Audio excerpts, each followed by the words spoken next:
Hello বন্ধুরা, রাতের রান্নায় আপনাদেরকে স্বাগত জানিয়ে চলে আসলাম আরেকটা রান্নার রেসিপি নিয়ে।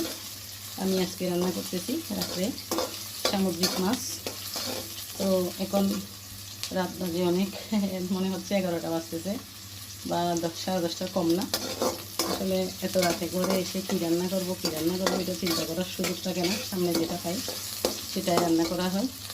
তো আমি প্রথমে সরিষার তেল দিয়ে পেঁয়াজগুলো একটু নরম করে ভেজে নিচ্ছি। একটু নরম হলে পেঁয়াজগুলো একটু ভাজা ভাজা হয়ে গেছে।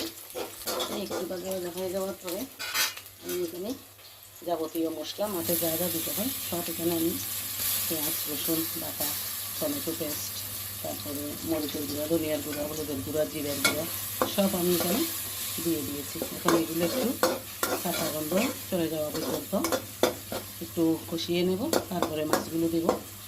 তো প্রথমে আমি ভিডিওটা অন করার সঙ্গে সঙ্গে তেল পেঁয়াজ দেওয়ার সঙ্গে সঙ্গে ভিডিওটা অফ হয়ে গেছে, তাই ওটা দেখানো হয়নি। আপনার সঙ্গে থাকুন। এই যে মশলাগুলো ভালো করে কষানো হয়ে গেছে, তেল ছেড়ে আসছে। আমি এখন লবণ দিয়ে দিচ্ছি। লবণ দিয়ে দিলাম। সকালে রান্না করবো বলে ডিম দিয়ে কয়টা আলু সিদ্ধ করেছিলাম, কিন্তু সকালে তাড়াহুড়োর কারণে আর রান্না করা হয়নি। আলুগুলো এখানে দিয়ে দিলাম। ডিম সিদ্ধই খেয়ে ফেলেছি, মানে আর রান্না করা হয়নি। কিছু করার নেই, এত তাড়াহুড়ো, এত ব্যস্ততার মধ্যে সময় কাটে সকাল থেকে রাত 12টা পর্যন্ত, কী আর বলবো। তো এগুলো হয়ে গেছে। এখন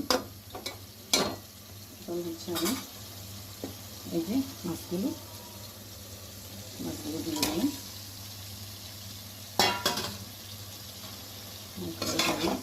একটু নেড়ে ছেড়ে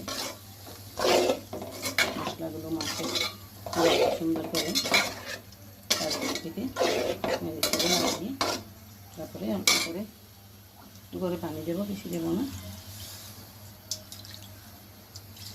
হয়ে গেছে, আর পানি দেবো না।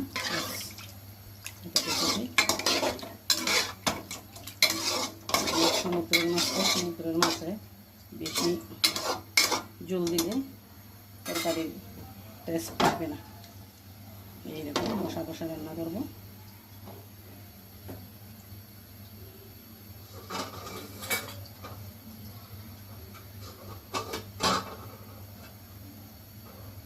কয়েকটা কাঁচামরিচ দিয়ে দিলাম, একটু করে ধনে পাতা দিয়ে নামাবো। হ্যালো বন্ধুরা, দেখি তরকারিটা কী অবস্থা। এই যে আমার